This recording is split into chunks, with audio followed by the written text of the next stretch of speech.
Hi, Frank Pope here, and I want to show you my 1972 Corvette that I purchased brand new. Every year I do this.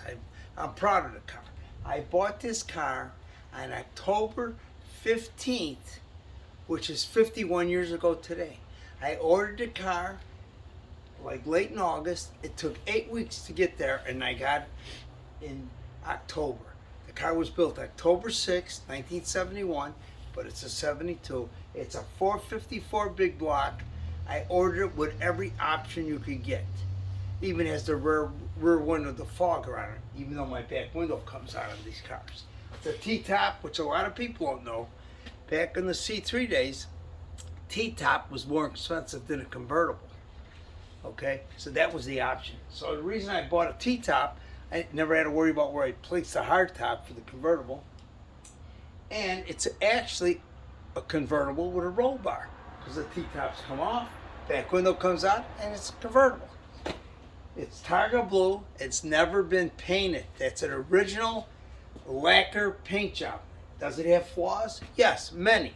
But who cares? The car's 51 years old.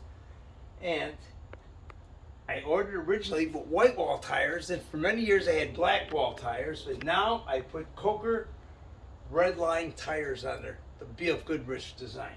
Even though they stopped putting red lines on Corvettes in 1969, I thought it really makes the blue stand out.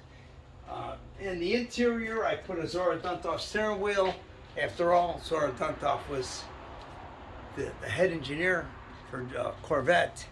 And a lot of people don't realize he's the godfather of Corvette. They think he's the inventor of Corvette. He wasn't.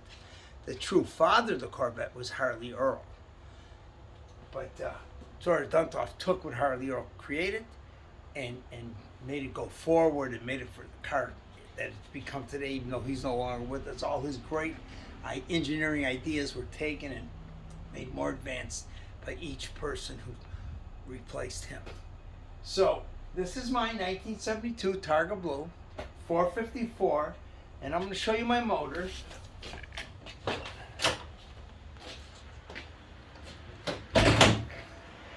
It's a lot of people say, well, it doesn't look original under there. Well, it's true. First thing I did, a good friend of mine, for Christmas that year, bought me the chrome factory valve covers. You could tell they're the factories because they have the marks for the welds for the drip rails. My buddy John Godfrey, who I grew up with, bought me those for a Christmas gift. So I replaced them. I have the originals in the box. Those came in, and they still had the stickers on them, which NCRS took pictures of and they kept for their records. Now, the air cleaner is from like a 1970, and it's also the same style air cleaner they use on LT1s. And I put that on for better breathing. But however, there have been other changes done to my motor. The first thing I did to this car is when it was coming to a year old, I had the motor torn apart and we put bigger pistons in because it came with 9.5 to 1s, 8.5 to 1s, I'm sorry. It had very low compression. The car was gutless, had no power. Then later on, I pulled the motor out, I had it balanced, and I got this. Right now it sets at 10 to 1 compression. The motor's been balanced, blueprinted. It's got a hydraulic roller cam in it. It's a comp cam. And for many years I used Quick Fuel Technology carburetors. I think they're the best because I went with a square bore carburetor and I put a Edelbrock Torquer 2 intake manifold. I'll show it to you right here, aluminum. Now a lot of people say, well, it's not original. Who cares? It's my car. I'm never selling it. But it's fast. This car, the way it sits with street slicks and closed exhaust, and I have Hedman headers, turns 1242 and a quarter at 109 miles an hour. And it only has 355 rear end. It's a turbo hydro with a 2400 stall speed in it. But after I got done using carburetors for many years, I decided to go so it's more streetable and relaxed, and it's still powerful. I went with an MSD electronic fuel injection throttle body setup. Everything I have is MSD. My distributor is a MST TAC drive, but it's not an HEI. It's their transistor ignition. No more points, nothing to worry about. No more ground straps for the radio, don't need them. Then, in the front here, if you look, I was able to place with a bracket that fit right on two bolts that came through the frame. I put the computer. That's the 68L programmable. Don't have to program it anymore. The distributor's locked down and everything works through the MSD electronic fuel injection. All my timing. And the car doesn't miss a beat. There's no sputtering. As far as these wires, these are not the original factory wires.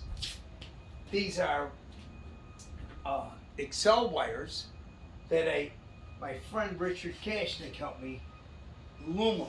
I found the braiding, the wire loom, and we sleeved them so it has that look. So it looks pretty much original under the hood, except for the air cleaner. And I do have the twin snorkel air cleaner in the attic, along with the smog pump. And if you notice, this car has air conditioning. Now, on the other side, I want to show you my favorite thing on this car. And this I hold dear to me.